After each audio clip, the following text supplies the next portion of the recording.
You never really know how tough things can get until you're sitting in a big metal tube flying through the sky, especially at the tender age of 17, feeling on top of the world with a first-class ticket. Yeah, I was that kid ready to take on the size my first solo flight. I had the taste of freedom on my mind, but I was about to learn that the clouds can hide more than just the sun. I remember stepping onto that plane, my heart racing with excitement. I mean, first class, it was something I'd only seen in movies. I could almost see myself sipping a fancy drink, looking out over the clouds like, yeah, I'm living the dream. But as soon as I reached my seat, that fantasy began unraveling faster than an old sweater.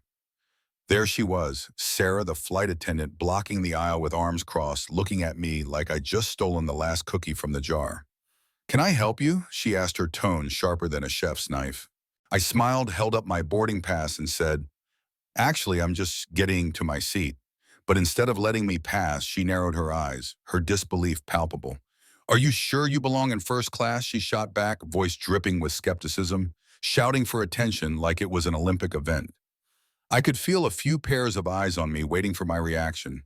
Inside, I was battling a torrent of emotions, humiliation, anger, confusion, like all of them were trying to drown me at once. Do I argue? Do I stay calm, state my rights, or just comply? I mean, I was qualified, my ticket said. So, while I fumbled in my mind, a kind soul popped up from the crowd, a doctor of all people doing their best to defend me.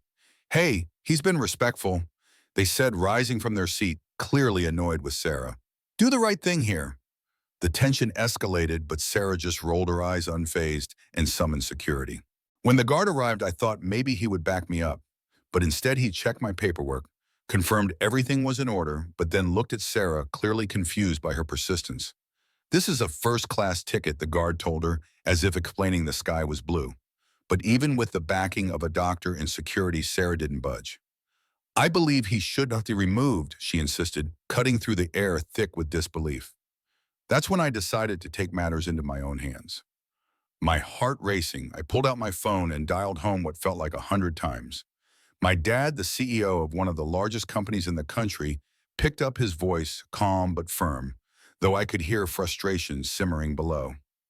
"What's going on?" he asked, and I explained everything that had happened and the doubt, the attitude, the utter humiliation I was facing on that plane. There was a pause on the other end, then I heard him sigh. "I'm coming down. Speak to the crew." What I didn't realize at that moment was how loud this call would ring. Within minutes, the vibe of the cabin changed. People began whispering, some were filming, others nodding in agreement, as word got around that this wasn't just any kid, but the son of someone who could actually make the airline listen. It was surreal as the flight attendants exchanged glances and the air turned electric. I could almost taste the tide shifting. Moments later, the captain walked down the aisle, and I swear the flight crew had never looked more nervous.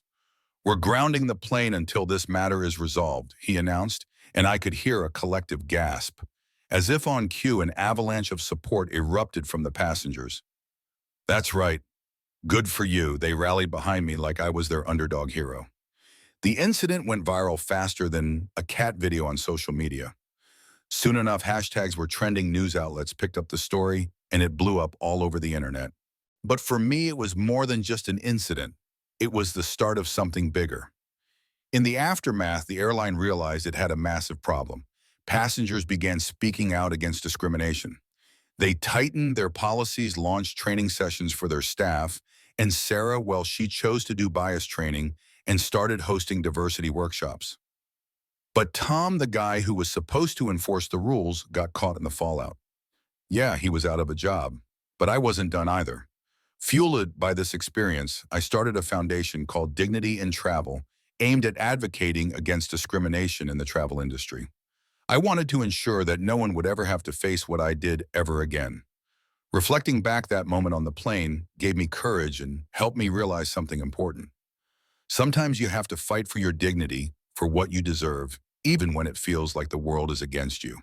You can't let others diminish your worth, no matter who or what they think they are. So I want to leave you with this. Have you ever found yourself in a situation where you felt underestimated or judged? What did you do about it?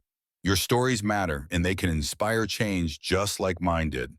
Drop your experiences in the comments below. Let's talk about the journey to dignity, because at the end of the day, it's a fundamental right that doesn't come with strings attached. Join me in this conversation and let's make noise for justice and fairness.